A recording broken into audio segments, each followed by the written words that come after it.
नाज़रीन अस्सलामु अलैकुम वरहमतुल्लाहि वबरकातुहू। मैं हूँ आपका मेज़बान अंसार अज़ीज़ नदवी और आप मेरे साथ देख रहे हैं सीधी बात। नाज़रीन, इस हफ्ते में आपके सामने ज़ुहद व तक़वा के अदीमुल मिसाल ऐसी शख्सियत की ज़िंदगी के कुछ लम्हात का तज़किरा लेकर आया हूँ जिस शख्सियत की खुसूसियात को हमने उनकी ज़िंदगी में न देखा, न देखने की कोशिश की और ना ही उन्होंने इसको दिखाने की कोशिश की। खुद मेरी ही मिसाल ले लीजिए कि मैंने गुज़िश्ता 5 साल का अरसा इस अजीम शख्सियत के घर के सामने से गुजारा, मगर कभी जुमा के दिन बाद नमाज असर उनके घर में सजने वाली मजलिस में बैठ न सका। दोस्तों अहबाब तवज्जो दिलाते रहे और मैं अपने रोज़मर्रा की सेटिंग के साथ समझौता नहीं कर पाया, बल्कि ये एडिटर का ओहदा ही ऐसा है कि ये किसी भी करवट आपको चैन से बैठने नहीं देता। इसीलिए मसरूफ़ तरीन इंसान को अपने औकात की सेटिंग कर देना चाहिए। बहरकैफ मुझे अब ज़िंदगी भर इस बात का एहसास रहेगा कि इल्म व फ़न का, अखलाक व किरदार का एक खामोश दरिया मेरे सामने बह रहा था और मैं प्यासा रहने के बावजूद इस दरिया से 2 घूंट न पी सका। नाज़रीन, इंसान ये अपनी ज़ात के लिए हर वक्त सोचता रहता है और ये उसकी फितरत में शामिल है। एक इंसान वो होता है जो दुनियावी सोच के साथ साथ अपने आमाल व अखलाक और अहवाल की इस्लाह के लिए मुख्तलिफ किस्म के मंसूबे बनाता है और तदाबीर इख्तियार करने की कोशिश करता है और उसमें वो कामयाब भी हो जाता है। बाज़ लोग अपनी ज़ात तक ही महदूद रहते हैं और वो माशरे व समाज में ख़ुद को हर आयब से पाक रखने के लिए हर तरह की मुज़िर चीज़ों से ख़ुद को दूर रखते हैं। लेकिन बाज़ शख्सियतें वो होती हैं जिनका इंतखाब अल्लाह रब्बुल इज़्ज़त की जानिब से होता है और ये शख्सियतें हज़ारों में एक होती हैं। इन शख्सियात की सोच का दायरा अपने आप तक महदूद नहीं रहता, बल्कि वो अपनी कौम व मिल्लत के लिए सोचते हैं। उनकी सोच हमेशा से यही होती है कि अपनी कौम और समाज को मुख्तलिफ दुनियावी फितनों और अगयार के तखरीबी मंसूबों से बचाया जाए, तागूती चालों से उम्मत को बाखबर किया जाए, तो दुश्मन के खतरनाक हरबों से उनको आगाह किया जाए। और ये शख्सियतें जूं की हद तक अपने तमाम तर ज़ाती मफादात को बालाए ताक रखकर कौम की फलाह के लिए अपनी ज़िंदगी सर्फ कर देते हैं, तब जाकर वो कौम उस शख्स को पहचानती है और मुफक्किर और मुस्लिह के लक़ब और एजाज़ से नवाजे जाते हैं और उनको अपना इमाम मान लेती है। और ये शख्सियतें इतनी आसानी से किसी कौम को मैसर भी नहीं होती और जिन कौमों को मैसर होती हैं वो कौम बड़ी देर बाद उनको पहचानने लगती है। मुस्लिह और मुफक्किर का लक़ब मिलना कोई आसान बात नहीं है। इन शख्सियात को बड़े ही कठिन मराहिल से गुजरना पड़ता है और बिलखुसूस कौमें जब फितनों के दौर से गुजरने लगे तो उस वक्त तवाज़ुन को बरकरार रखते हुए कौम की इस्लाह की फ़िक्र करना, किसी अम्र के बारे में गौर करना, तमाम ज़ाहिरी व बातिनी पहलुओं का जायज़ा लेना, मख्फी और बारीक पहलुओं का अहाता करते हुए फ़िक्र नज़र से काम लेना, फिर तज्ज़िया करना, फिर अपने फ़ैसले से कौम को आगाह करना, जो ये शेर लाने के मुतरादिफ है। नाज़रीन, शहर भटकल से ताल्लुक़ रखने वाली ऐसी ही एक गुमनाम शख्सियत जिन्होंने अपनी ज़िंदगी की 100 बहारें देखी, अभी 1 हफ्ते पहले ईद उल अज़हा की रात हम सबको दाग़े मुफ़ारक़त दे गई। मादर इल्मी, जामिया इस्लामिया जामियाबाद भटकल के बानी और फिर कई समाजी व फलाही तंजीमों से वाबस्ता रहने वाली अल्लाह वली सिफ़त शख्सियत डॉक्टर अली मलपा रहमतुल्लाह अलैह ऐसी खामोशी के साथ इस दुनिया से रख्ते सफ़र बांधा कि उनकी खामोशी का सन्नाटा पूरे शहर भटकल को उनके नमाज जनाजा में शिरकत के लिए खींच लाया। मेरी तमहीद से आप हजरात को अंदाज़ा हो गया होगा कि ये शख्सियत इसी सिफात के हामिल थी जो मैंने लंबी तमहीद मुस्लिह और मुफक्किर के लिए की थी। जब तक हमें उनकी कुर्बानियों का अंदाज़ा नहीं होगा तब तक किसी शख्सियत को हकीकी अंदाज में समझना मुश्किल होगा। मेरी ही मिसाल लीजिए कि जब तक वो जिंदा थे उनकी ज़िंदगी के बारे में मालूम करने की फिक्र नहीं हुई, बल्कि 5 साल के अरसे में सुबह से शाम तक न जाने कितनी बार उनके घर के सामने से आना जाना होता, गुजरना होता। आज जब वो इस दुनिया से चले गए तो उनकी ज़िंदगी के पन्नों को उलटना शुरू किया, तब जाकर मेरी ज़मीर ने मुझे मलामत किया कि अजीज़, तू पागल है, तुझे पता ही नहीं कि क्या चीज़ खोया है। नाज़रीन, दरअसल इंसान को उसकी मुस्बत सोच अजीम बना देती है, यानी जो इंसान जितना मुस्बत सोचेगा उसी तनासुब से वो आज़मत की ऊंचाइयों पर पहुंचता रहेगा। और इंसानों के तकाज़ों की तकमील और एक मिसाली माशरे की तामीर के लिए भाग दौड़ करेगा। और हाँ, इस बीच उनके कौल व अमल में तजाद नहीं होता। मुकम्मल यकसानियत के साथ साथ कौल व अमल के साथ हम आहंगी के ऐसी मिसालें खड़ी कर देते हैं कि फिर उनके मुकाबले में चाहे जिस किस्म की भी रुकावटें आएँ वो इसको नज़रअंदाज करते हुए निकल जाते हैं। ऐसी ही सिफात की हामिल शख्सियत को डॉक्टर अली मलपा अलैहिर्रहमा कहा जाता है। नाज़रीन, मैंने उनकी ज़िंदगी के कुछ पन्ने पलटने की कोशिश की है। इन्हीं तफसीलात के साथ ब्रेक के बाद लौटता हूँ। यहाँ मुझे इजाज़त दें।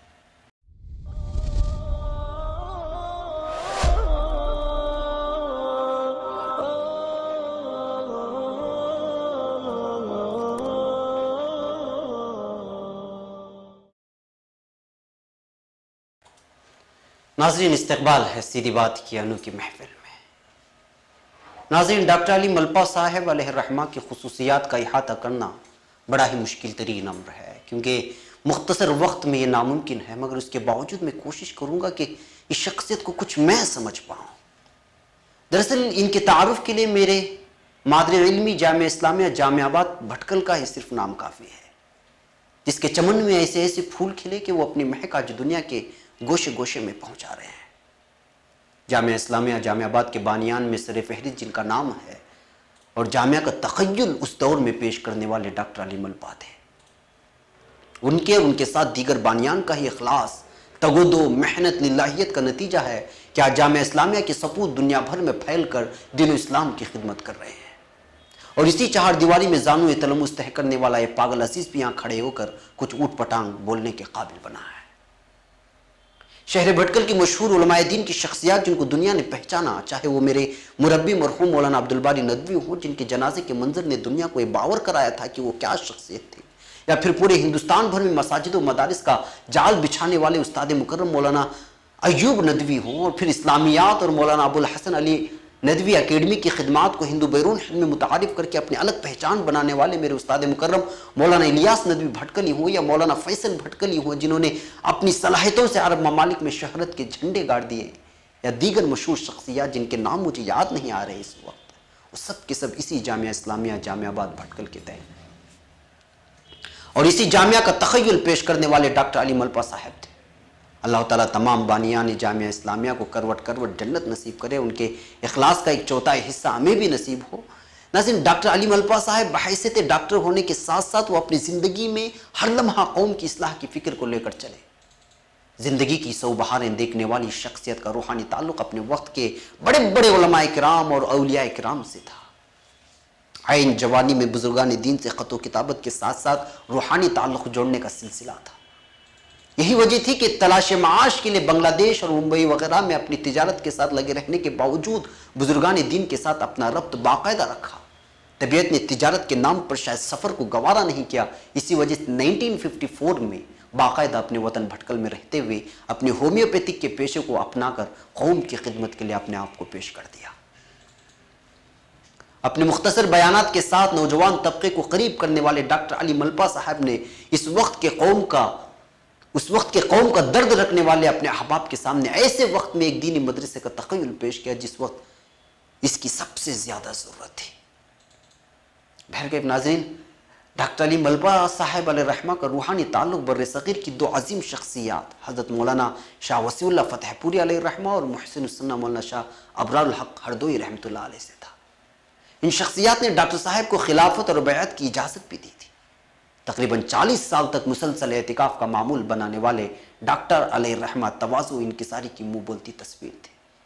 किसी भी इख्तिलाफात और तनाज़े से ख़ुद को दूर रखने वाली शख्सियत की मजलिस में शिरकत करने वाले अहबाब का कहना है कि वो हमेशा इखलास पर जोर देते थे, और फिर कोई बात जो मुतनाज़े हो किसी मामले में पहुँचाई जाती तो उनका हमेशा से एक ही जवाब होता कि काम अल्लाह के लिए किया गया है, उसका बदल भी वही देगा।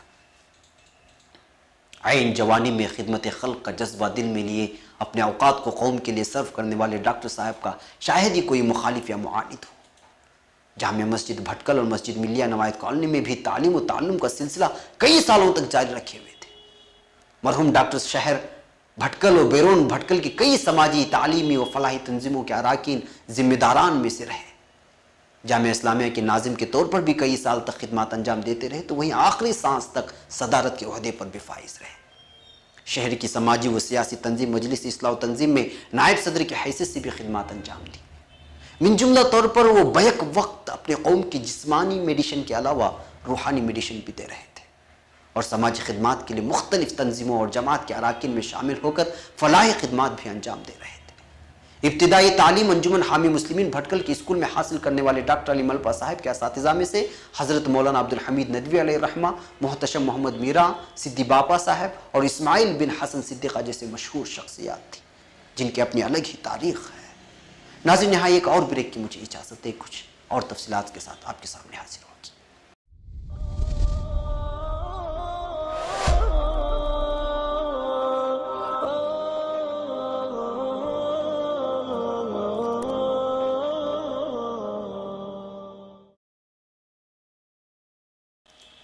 नाजरीन, बयां करने वाले बयां करते हैं कि डॉक्टर अली मलपा साहब बचपन से ही संजीदा मिजाज थे, खेल कूद से खुद को दूर रखते थे।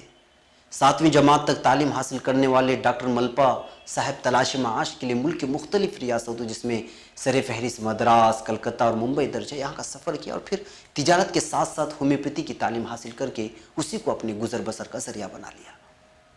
संजीदा मिजाजी उलमा इकराम से मोहब्बत और रब्त का यह आलम था कि बड़े बड़े उलमा इकराम से बाकायदा ख़तो किताबत के साथ इस्लाही फ़िक्रों को बांटने का काम किया करते। बर्र सग़ीर के उलमा में से हज़रत मौलाना ईसा साहब इलाहाबादी, हज़रत मौलाना अब्दुल माजिद दरियाबादी अलैहि रहमा, हज़रत मौलाना अब्दुल बारी नदवी लखनवी रहमतुल्लाह अलैह, हज़रत मौलाना शाह वसीउल्लाह फ़तेहपुरी क़ासिम रहमतुल्लाह अलैह, हज़रत मौलाना क़ारी मोहम्मद तैयब रहमतुल्लाह अलैह, शेखुल हदीस हज़रत मौलाना ज़करिया कांदलवी मज़ाहिरी रहमतुल्लाह अलैह, हज़रत मौलाना सैयद अबुल हसन अली नदवी रहमतुल्लाह अलैह, हज़रत मौलाना सैयद मिन्नतुल्लाह रहमानी क़ासिमी रहमतुल्लाह अलैह वगैरह से बराबर ख़तो किताबत जारी रही। शहर भटकल की मशहूर और मारूफ तारीख़ मस्जिद शाज़ली जो ताल्लुक़े की तबलीगी मरकज़ भी है, यहाँ 40 साल तक दर्स देते रहे। डॉक्टर साहब को जवानी से जानने वाले कई अहबाब ने कहा कि सूफियाना मिजाज की वजह से उनकी बयानात भी इसी सिफत के हामिल होते। दर्स हो या बयान, इसमें इधर उधर की बात नहीं होती, जितना सामने वाले सुन सके और बर्दाश्त कर सके उसको बेहतरीन और सलीस ज़बान में जज्बाती लहजे से परे समझा कर गुफ्तगू ख़त्म कर देते। यानी बयान इतना लंबा भी ना होता कि सामईन उगता जाए और इतना मुख्तसर भी ना होता कि बात अधूरी रह जाए। इस तरह सुनहरी तारीख देकर, सीधी सादी ज़िंदगी को अपना कर, ख़ानदानी निस्बतों को उलमा इकराम से जोड़ कर, बल्कि फ़िक्र मिल्लत और इस्लाह कौम की फ़िक्र करते हुए बिलाखिर वो खामोशी के साथ अहबाब भटकल को 100 साला सुनहरी तारीख देकर गुमनामी की हालत में अपने रब से जा मिले।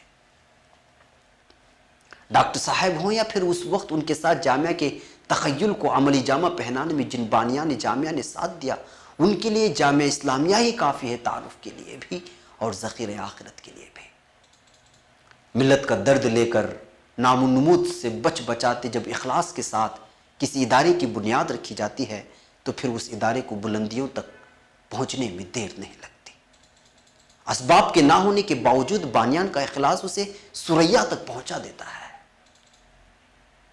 मगर आज चाहे मुल्क में हो या रियासत भर में हो, शहर व बस्ती में किसी इदारे की बुनियाद रखी जाए तो वहां सब कुछ होता है, मगर सिर्फ एक चीज की कमी होती है, वो है इखलास। आज नामुन्नमूद और अकरीबा परवरी के चलते इदारे बर्बादी के कगार तक आ जाते हैं। बेमतलब नए अफराद की दखलंदाजी, खुद को शो ऑफ करने की बीमारी ने आज समाज के कई इदारों को डुबा कर रख दिया है।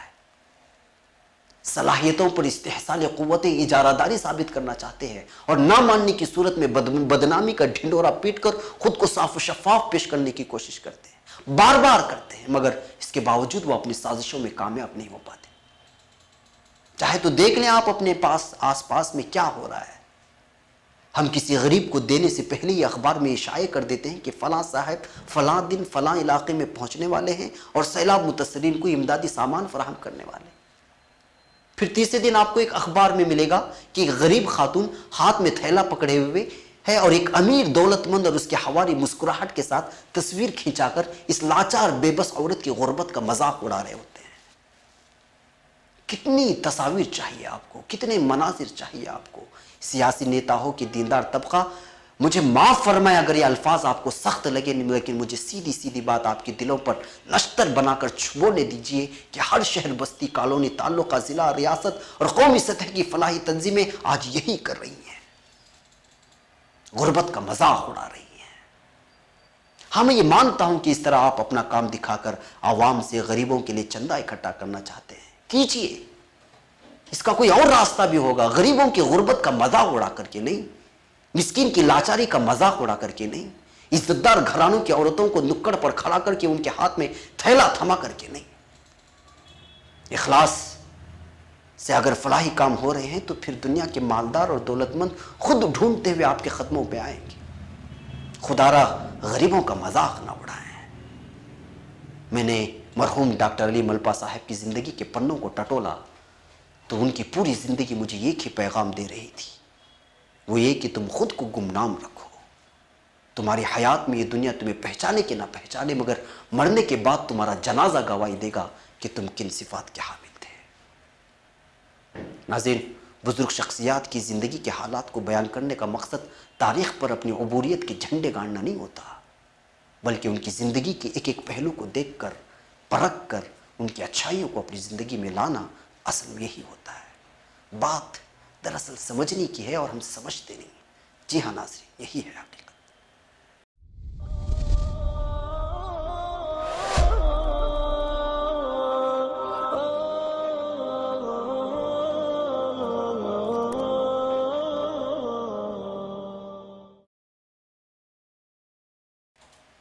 नाज़रीन, वक्त हो चला है।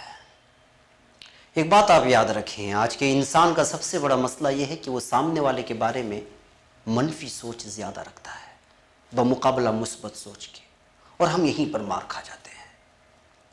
आप अपनी ज़िंदगी में नज़र दौड़ाइए, चाहे घरेलू मसाइल में हो या कोई और भी हो, उसकी इब्तिदा मनफी सोच से ही होती है, और गलत फहमियों की वजह से इंसान अपनी ही सोचों में मरता भी है और मारता भी है, कभी संवरता है, कभी बिगाड़ देता है।